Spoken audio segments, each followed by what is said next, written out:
খুশু খুদু মানে হচ্ছে অন্তরের একাগ্রতা এবং অঙ্গ প্রত্যঙ্গের একাগ্রতা। খুব সহজে আপনার অন্তরটাও থাকবে, এখানে আল্লাহর ভয় থাকবে, একাগ্র চিত্তে আপনি আল্লাহকে স্মরণ করবেন, আবার অঙ্গ প্রত্যঙ্গগুলো ঠিক থাকবে, এগুলো নড়াচড়া করবে না। আমরা অনেকে সালাতে দাঁড়ালে খুব বেশি নড়াচড়া করি, সালাতে কিন্তু খুব বেশি মুভমেন্ট করা যায় না, এটা নিষেধ। খুব জরুরি প্রয়োজন ছাড়া মুভমেন্ট করা নিষেধ। তো আল্লাহ বললেন আল্লাযীনা হুম ফি সালাতিহিম খাশিউন, প্রথম বৈশিষ্ট্য হচ্ছে যারা তাদের সালাতে বিনয় অবনত থাকবে, একাগ্র চিত্তে সালাত আদায় করবে। এতটা একাগ্র চিত্তে তারা অন্তরের মধ্যে এই উপলব্ধি ধারণ করবে যে আমি যে ইবাদত করছি এটা আল্লাহ দেখছেন, Allah is watching me, Allah is observing me, আল্লাহ তাআলা সরাসরি দেখছেন। এবং রাসূল সাল্লাল্লাহু আলাইহি ওয়াসাল্লাম এটাই বলেছেন যে আনতা আবুদাল্লাহ কাআন্নাকা তারাহু ফাইন লাম তাকুন তারাহু ফাইন্নাহু ইয়ারাক, এমন ভাবে ইবাদত করো মনে করো যে তুমি আল্লাহকে দেখছো। আর এটা যদি ভাবতে, এই উপলব্ধি আনতে যদি কষ্ট হয়, তাহলে অন্তত এতটুকু তো ভাবো যে আল্লাহ তোমায় দেখছেন, আল্লাহ আমাকে দেখছেন। এই ভাবনাটা অন্তরে আনা যায় না? চাইলেই আনা যায়। আমরা যেন এই উপলব্ধিটা নিজেদের মধ্যে রিয়েলাইজেশনটা বিল্ড আপ করার চেষ্টা করি যে আমি যে মুসল্লায় দাঁড়ালাম, এই যে আমি কিয়ামুল লাইল করতেছি, এই যে তারাবিতে আমি 20 রাকাত পড়তেছি লম্বা সময় ধরে, আল্লাহ কিন্তু দেখছেন। আমার সিজদা, আমার রুকু, এগুলো আল্লাহ তাআলা সরাসরি কি করছেন? দেখছেন। এই ফিল নিয়ে যদি আপনি সালাতে দাঁড়ান, এটা হচ্ছে খুশু খুদু। সাহাবারা এতটা বিনয়াবনত ভাবে একাগ্র চিত্তে নিমগ্ন হয়ে সালাতে প্রবেশ করতেন, মরুভূমির মাঝখানে ওনারা সালাত পড়ার সময় মাঝে মাঝে মরুভূমির পাখি এসে ওনাদের কাঁধে বসে যেত, মাথায় বসে যেত। পাখিগুলো মনে করতো এগুলো হয়তো খেজুর গাছ টাছ কিছু একটা হবে। কি হবে? খেজুর গাছ হয়তো হবে। আবার যখন রুকুতে যেতেন, পাখি উড়াল দিত। তার মানে কি? খুব বিনয়াবনত ভাবে, বিনম্র চিত্তে ওনারা সালাত পার করতেন। তাহলে এটা হচ্ছে প্রথম বৈশিষ্ট্য। প্রিয় ভাইরা, আমরা যেন সালাতে অত্যন্ত বিনয়ের সাথে, একাগ্র চিত্তে, with full of solemnity and submission, একটা সাবমিসিভ ভাব যেন আপনার থাকে, যে আপনি নিজেকে সর্বোচ্চ উজাড় করে নিজেকে আল্লাহর কাছে পেশ করছেন।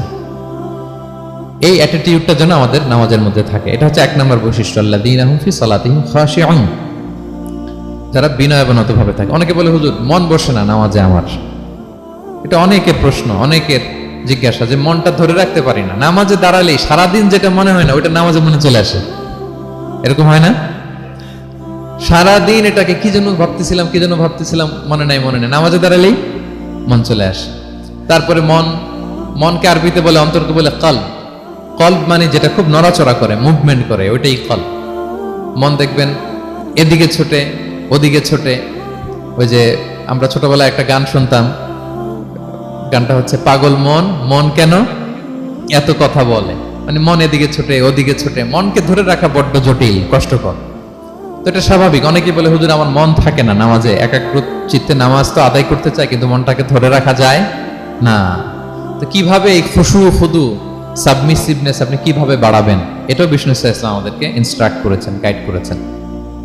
কিভাবে এই খুশুটা আসবে, অন্তরের মধ্যে একাগ্রতা আসবে। 1 নম্বর পদ্ধতি হচ্ছে খুশু খুদু বাড়ানোর। সালাতে যখন আপনি দাঁড়াবেন, বিষ্ণু বলেন সল্লু সলাতান মুআদ্দিয়া। বিষ্ণু বলেন মনে করো যে নামাজটা পড়তেছো এটা হতে পারে তোমার বিদায়ী নামাজ, শেষ নামাজ জীবনের। হতে পারে না? ধরেন যে মাগরিবের সালাত যে আমরা আজকে পড়বো, এমন তো হতে পারে এটাই আমাদের জীবনের শেষ নামাজ। কি বলেন? হতে পারে কি না? পারে। আমরা কে কখন চলে যাব আমাদের তো জানা নাই। তো এই যে মুসল্লায় যখন আমরা দাঁড়াই, তখন কেন আমরা এটা ভাবি না যে it could be the last and final prayer in my life?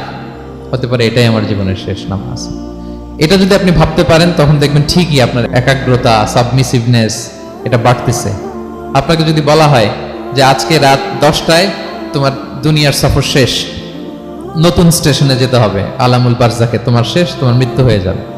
আজকে যে মাগরিব আর এই যে এশা আর যে তারাবির সালাত, এটাই তোমার লাস্ট নামাজ, যাও এটাই তোমার লাস্ট চান্স। এটা যদি আজকে আমরা জানি, এই হলরুমে যারা আছি, যদি এটা জেনে যায় যে আজকের তারাবিটাই শেষ তারাবি, শেষ সুযোগ, বলেন তো আমাদের অবস্থা কি হবে? প্রতিদিন ধরেন যে মাগরিবের নামাজের পরে একটু নিউজ দেখেন, একটু ফেসবুকে ঢুকেন, আজকেও তো ঢুকবেন তাই না? ঢুকবেন। কি করবেন আজকে? আল্লাহ, সব বাদ দিয়ে ওযু করে আতর মেখে জায়নামাজটা ভিজিয়ে দীর্ঘ কিয়ামুল লাইল করবেন। সিজদায় পড়ে চোখের পানি দিয়ে জায়নামাজ ভিজিয়ে দেবো আমরা, ঠিক কিনা? কারণ আমি নিশ্চিত হতে পেরেছি এটাই আমার শেষ নামাজ। তো এটা তো প্রত্যেক সালাতের ক্ষেত্রেই আমাদের প্রযোজ্য। আসলে আমরা যে নামাজ পড়ি, যে কোনো নামাজই তো আমার শেষ চান্স হতে পারে। কি বলেন? হতে পারে কি পারে না? বলেন তো। পারে। এই টেকনিকটাই রাসূল সাল্লাল্লাহু আলাইহি ওয়াসাল্লাম শিখিয়েছেন, বলেছেন সাল্লু সালাতান মুআদ্দে, মনে করো এটাই হতে পারে তোমার জীবনের শেষ নামাজ। আমাদের ইউনিভার্সিটিতে ইমাম বেসার যিনি চিফ ইমাম, উনি নামাজের আগে একটা চমৎকার অ্যানাউন্সমেন্ট দেয়। উনি বলে যে let's perform this Salah as if this is our last and final prayer. চলুন এমনভাবে নামাজটা পড়ি, ভাবি যে হতে পারে এটাই আমার জীবনের শেষ নামাজ। তাহলে সম্মানিত, শুধু এই ভাবনাটা নিয়ে যদি আমরা মুসল্লায় দাঁড়াই, দেখবেন যে ওই দিন আপনার মনে দিক যাবে না, একটা ভয় কাজ করবে যে হায়রে হতে পারে এটাই আমার লাস্ট চান্স, আর আমার রবকে সিজদা দেওয়ার সুযোগ হয়তো আমি আর পাবো না। তাহলে এখন থেকে আমরা সালাতে যখন দাঁড়াবো এটা ভাববো যে this could be my last chance in my life, হতে পারে এটাই শেষ চান্স। আমি একাগ্র চিত্তে আমার সালাতটাকে আল্লাহর কাছে উপস্থাপন করি। কি বলেন, পারা যাবে তো ইনশাআল্লাহ? খুশু খুদু বাড়ানোর 1 নম্বর টিপস। খুশু খুদু বাড়ানোর 2 নম্বর টিপস হচ্ছে তাড়াহুড়ো না করা। আমরা অনেকে তাড়াহুড়ো করি, রুকু থেকে হুট করে দাঁড়িয়ে যাই, তারপরে সোজা হয়ে দাঁড়িয়ে না থেকে তাড়াতাড়ি সেজদায় চলে যাই, 2 সেজদার মাঝখানে ধীরস্থির ভাবে বসার কথা আমরা না বসে 2য় সেজদায় চলে যাই। এই প্রবণতা আমাদের অনেকের আছে না? এটা কিন্তু নিষেধ। তা'দিলুল আরকান, বাকি সব মাযহাবে এটা ফরজ। আপনি তাড়াহুড়ো করলে আপনার নামাজই হবে না। আর আমাদের মাযহাবে, হানাফি মাযহাবে এটা ওয়াজিব। ওয়াজিব তরক করলে সাউ সিজদা দিতে হয়। 2 সেজদার মাঝখানে আপনি সুস্থির হয়ে বসবেন। অনেকে দেখা যায় একটা সেজদা দিয়ে মাথা কোনো রকম উঠিয়েই আরেক সেজদায় বসেও নাই ঠিক মতো আরামসে, এরকম আছে না? এটা যদি কেউ করে আমাদের মাযহাব অনুযায়ী তার সৌ সেজদা দিতে হবে। তাহলে এরকম তাড়াহুড়ো করা যাবে? আর এখন থেকে তো কি করবেন বলেন? ধীরস্থির ভাবে নামাজ পড়বো। No rushing, no rushing in salah, no hastiness in salah. নামাজে রাশ করা যাবে না, রিল্যাক্সের সাথে আমরা নামাজ পড়বো, ধীরস্থির ভাবে নামাজ পড়বো। রুকু সেজদাগুলো খুব চমৎকার ভাবে আদায় করবো। রাসূল সাল্লাল্লাহু আলাইহি ওয়াসাল্লামের রুকু যে দিতেন, ওনার পিঠটা এত স্ট্রেট ফরওয়ার্ড হতো, সাহাবারা বলতেন লাউ ইস্তাকাররা আলাইহিল মা লাসাব্বা আলাইহিল মা আলাস্তাকাররা। পানি ভর্তি 1 গ্লাস পানি যদি রাসূল সাল্লাল্লাহু আলাইহি ওয়াসাল্লামের রুকু দেওয়া পিঠের উপর রেখে দেওয়া হয়, পানিটাও পড়বে না, গ্লাসটাও ভাঙবে না। তার মানে এত স্ট্রেট ফরওয়ার্ড পিঠ ছিল। আবার রাসূল সাল্লাল্লাহু আলাইহি ওয়াসাল্লাম বলতেন আসওয়াউন নাসি সারিকাতান মান ইয়াসরিকু ফিস সালাহ। তিনি বললেন সবচাইতে বড় চোর যে নামাজে চুরি করে। সাহাবারা বললেন ওয়া কাইফা ইয়াসরিকু মিন সালাতিহি ইয়া রাসূলুল্লাহ, নামাজে আবার কিভাবে চুরি করে? রাসূল সাল্লাল্লাহু আলাইহি ওয়াসাল্লাম বললেন লা ইউতিম্মু রুকুআহা ওয়া সুজুদাহা, রুকু সেজদাগুলো সুন্দর করে আদায় করে না, সেই নামাজ চোর। তা আমরা যেন রুকু সেজদাগুলোকে খুব সুন্দরভাবে ধীরস্থিরভাবে যেন আমরা আদায় করি, আমরা যেন তাড়াহুড়ো না করি। রাসূল সাল্লাল্লাহু আলাইহি ওয়াসাল্লাম একবার মসজিদে নববীতে বসা এক সাহাবী এসে নামাজ পড়ে রাসূল সাল্লাল্লাহু আলাইহি ওয়াসাল্লামকে সালাম দিলেন। রাসূল সাল্লাল্লাহু আলাইহি ওয়াসাল্লামের সালামের উত্তর দিয়ে বলেন ইরজি' ফাসাল্লি ফাইন্নাকা লাম তুসাল্লি, যাও তুমি আবার নামাজটা পড়ে আসো, তোমার নামাজ হয়নি। সাহাবী যে আবার নামাজ পড়ে আবার আসলেন, রাসূল সাল্লাল্লাহু আলাইহি ওয়াসাল্লাম আবার বললেন সাল্লি ফাইন্নাকা লাম তুসাল্লি, নামাজ পড়ে এসো, হয়নি। আবার গেলেন, আসলেন, আবার বললেন তুমি নামাজটা পড়ে আসো, হয়নি। এবার তো বেচারা কেঁদে দিয়ে বলে ইয়া রাসূলুল্লাহ লা উহসিনু মিন যালিক, এর চেয়ে ভালো পারি না আমি, আপনি আমাকে শিখিয়ে দেন। রাসূল সাল্লাল্লাহু আলাইহি ওয়াসাল্লাম তখন বললেন যখন নামাজে দাঁড়াবা ফাতিহা পড়বা আর একটা সূরা মেলাবা, ধীরস্থির ভাবে দাঁড়াবা। যখন রুকুতে যাবা হাত্তা তাতমাইন্না রাকিআন, ধীরস্থির ভাবে রুকু করবা। তুমি তাড়াহুড়ো করেছো, রুকু থেকে যখন সোজা হয়ে দাঁড়াবা ধীরস্থির ভাবে দাঁড়াবা, নাকি তাড়াহুড়ো করবেন? ধীরস্থির ভাবে দাঁড়াবেন, কয়েক সেকেন্ড দাঁড়াবেন, তাসবিহ পড়বেন, এরপরে সিজদায় যাবেন। যখন সিজদায় যাবা হাত্তা তাতমাইন্না সাজিদান, রিল্যাক্স। সালাতের মধ্যে কিভাবে থাকতে হবে? উইথ রিল্যাক্সেশন, রিল্যাক্সের সাথে তুমি সিজদা দিবা। 2 সিজদার মাঝখানে বসে আবার রিল্যাক্স, আবার তুমি ধীরস্থির ভাবে বসবা। এইভাবে পুরো সালাতটা প্রত্যেকটা রাকাত তুমি এভাবে আদায় করবে। তার মানে সালাতে তাড়াহুড়ো করতে বিষ্ণু ইসলাম নিষেধ করেছেন। এমনকি অনেক সময় আমরা রুকু পাবো না বলে দৌড়ে যে সালাতে অংশগ্রহণ করি, এটাও নিষেধ করেছেন। আমরা অনেক সময় এরকম করি না? মাগরিবের নামাজে রুজু করতেছি, ইমাম সাহেব ওয়াদ-দুহা ওয়াল-লাইলি ইযা সাজা, এই সূরাটা তো মুখস্থ, তো টের পাচ্ছি যে আমি এখন মুখ ধুইতেছি আর সূরা দোহা তো শেষ হয়ে যাবে, কোন রকম ওযু করে দৌড়ে যে অংশগ্রহণ করে যাতে রাকাতটা পায়, এটা নিষেধ করেছেন বিষ্ণু ইসলাম। এটা করবেন না। আপনি ধীরস্থির ভাবে ওযু করবেন, ধীরস্থির ভাবে যাবেন, তাড়াহুড়ো করবেন না। আপনি কার সামনে যাচ্ছেন? মালিকুল আমলাক, রাজা ধীরাজ, আরশের অধিপতি। আপনি তাড়াহুড়ো করে গেলে তো আপনি হাঁপাতে হাঁপাতে অস্থির হয়ে যাবেন, ব্রেথ ইন ব্রেথ আউট করতে করতে। ধীরস্থির ভাবে যাবেন, অংশগ্রহণ করবেন। রাসূল সাল্লাল্লাহু আলাইহি ওয়াসাল্লাম বলেন ইদা উকিমাতিস সালাতু ফালা তা'তুহা তাসআউন, নামাজ শুরু হয়ে গেলে দৌড়ে দৌড়ে যে অংশগ্রহণ করবে না। আলাইকুম বিসাকিনা, ধীরস্থির ভাবে যে অংশগ্রহণ করবে। ফামা আদরাকতুম ফাসাল্লু, ধীরস্থির ভাবে যে যতটুকু পাও অতটুকুই পড়ো। ওয়া মা ফাতাকুম ফাআতিমু, যেটা ছুটে যায় নিজে পরে দাঁড়িয়ে আদায় করে নাও। সুবহানাল্লাহ বিহামদি। কত সহজ করে দিয়েছেন। তাহলে সালাতে তাড়াহুড়ো করা যাবে? প্রিয় ভাইরা বলেন তো, তাড়াহুড়ো করা যাবে আর আজকে থেকে? না, আমরা তাড়াহুড়ো করব না, আমরা ধীরস্থির ভাবে যে সালাতে অংশগ্রহণ করব, তাহলে আপনার খুশু খুদু বাড়বে। দুইটা টিপস গেল। 3 নাম্বার হচ্ছে জামাতে সালাত আদায় করতে হবে, তাহলে আপনার একাগ্রতা বাড়বে। সলাতুল জামাআতি তাফদুলু সলাতাল ফারদি বি 27 দারাজা। একাকী নামাজ পড়লে যে সওয়াব, জামাতে পড়লে 27 গুণ বেশি সওয়াব। জামাতে পড়বেন। রাসূল সাল্লাল্লাহু আলাইহি ওয়াসাল্লাম সবসময় জামাতে সালাত পড়তেন। ইন্তেকালের আগেও এই সালাতের ব্যাপারে তিনি আমাদেরকে ওসিয়ত করেছেন, বলেছেন আসসালাতু আসসালাত ওয়া মা মালাকাত আইমানুকুম। ইন্তেকালের আগ মুহূর্ত, এখনই রূহ কবজ হবে, এর আগে উনি কি বলেছেন? সালাত, উম্মতেরা সালাত, নামাজ, নামাজ যেন নষ্ট না হয়।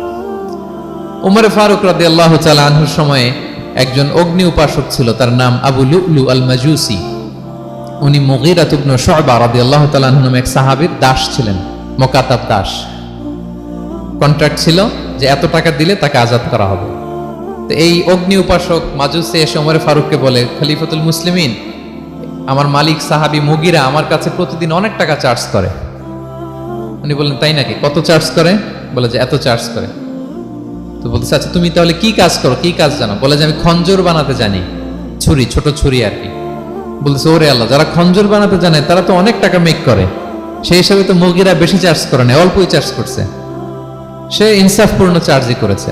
কিন্তু এই আবু লুলু আল মাজুসির এই কথাটা পছন্দ হয় না, সে রাগান্বিত হয়ে গেল, হয়ে বলে, ওমর, সবার ক্ষেত্রে তুমি নরম আর আমাকে তুমি কঠিন নিয়ম শেখাও না, দাঁড়াও তোমাকে আমি দেখাচ্ছি। মনে মনে বলতেছে এটা।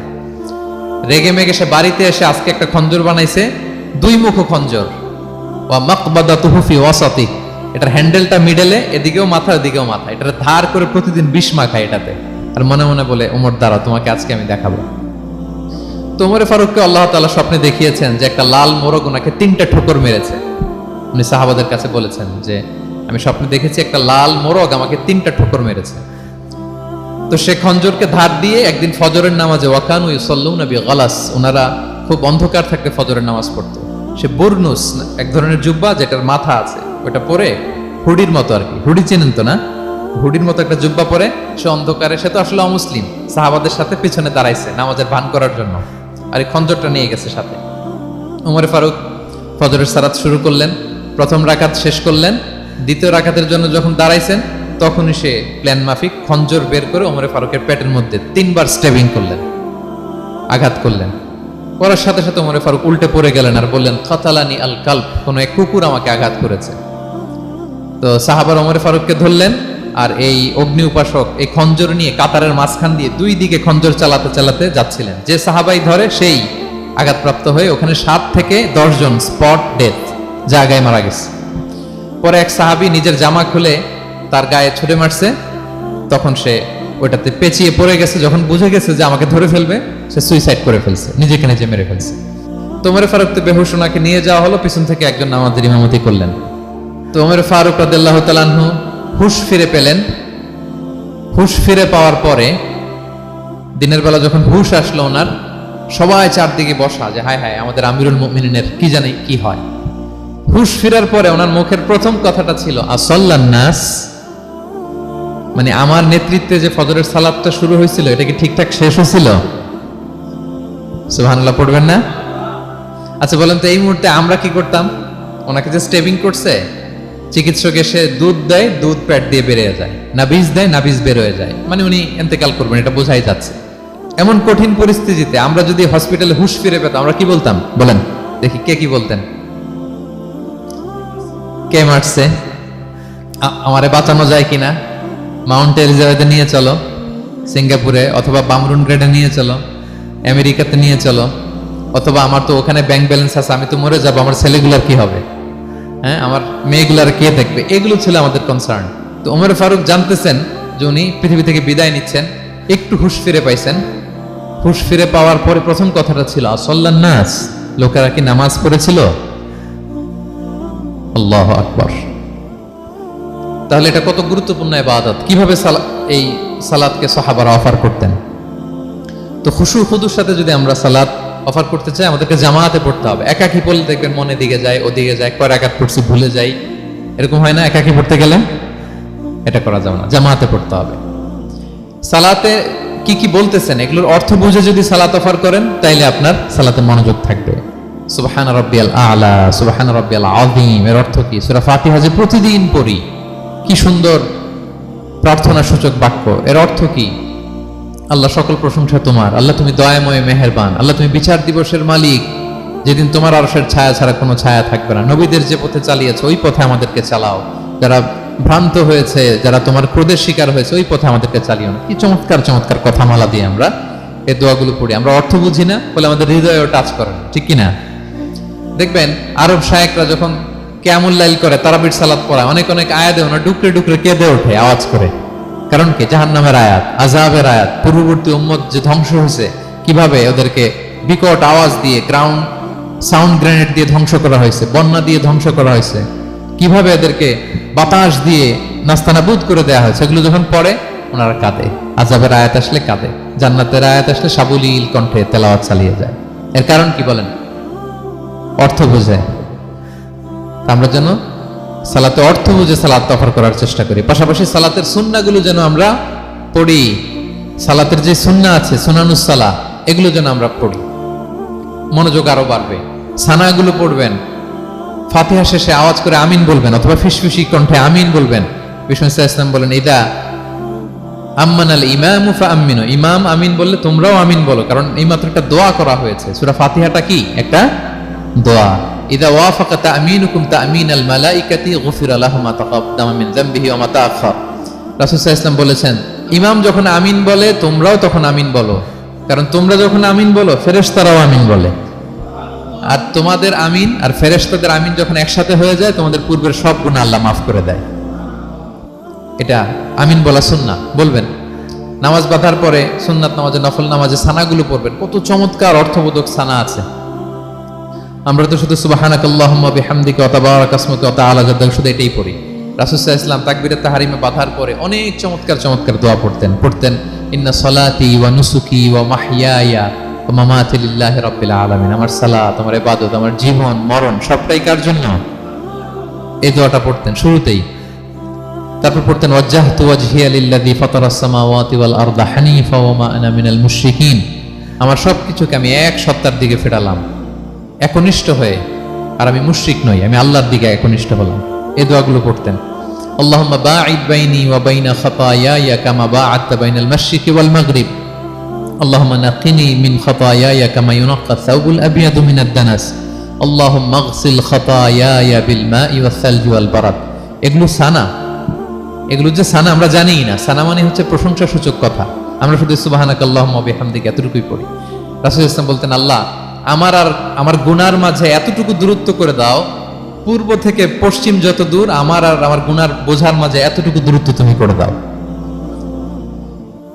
সাদা কাপড় যেমনি ধুয়ে ফকফকা করা হয়, আল্লাহ আমাকে তুমি গুনামুক্ত করে এরকম ফকফকা সাদা বানিয়ে দাও, শুভ্র বানিয়ে দাও। আল্লাহ আমাকে তুমি বরফ দিয়ে, ঠান্ডা পানি দিয়ে, তুষারপাত দিয়ে ধুয়ে আমার গুনাহগুলো তুমি পরিষ্কার করে আমাকে তুমি নিষ্পাপ করে দাও। এগুলো বলে এরপরে আলহামদুলিল্লাহ রাব্বিল আলামিন সূরা ফাতিহা শুরু করতেন। সালাম ফিরানোর আগে বিষ্ণু সাল্লাল্লাহু দোয়া মাসুর পড়তেন। কত চমৎকার মাসুর দোয়া আছে। আবার বিষ্ণু বলতেন, লা ইউসাল্লিমান্না আহাদুকুম হাত্তা ইয়াতাআওয়াদা আন আরবা মিন আযাবিল কবর, মিন আযাবি জাহান্নাম, মিন ফিতনাতিল মাহইয়া ওয়াল মামাত ওয়া মিন ফিতনাতিল মাসিহিদ দাজ্জাল। আমার কোন উম্মত যেন সালাম ফিরানোর আগে এই চারটা জিনিস থেকে পানাহ চাওয়া ছাড়া যেন সালাম না ফিরায়।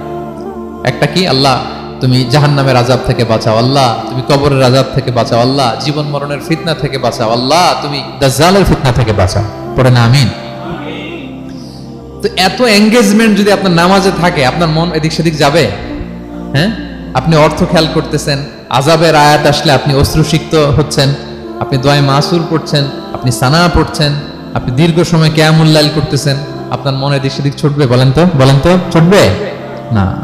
এই টিপস গুলো বিষ্ণু সাল্লাল্লাহু আলাইহি ওয়াসাল্লাম শিখিয়েছেন। এগুলো যদি আমরা পালন করি তাহলে আল্লাযীনা হুম ফি সালাতিহিম খাশিউন, বিনম্র চিত্তে সালাত আদায়কারী হিসেবে আমরা আল্লাহর কাছে পরিগণিত হব।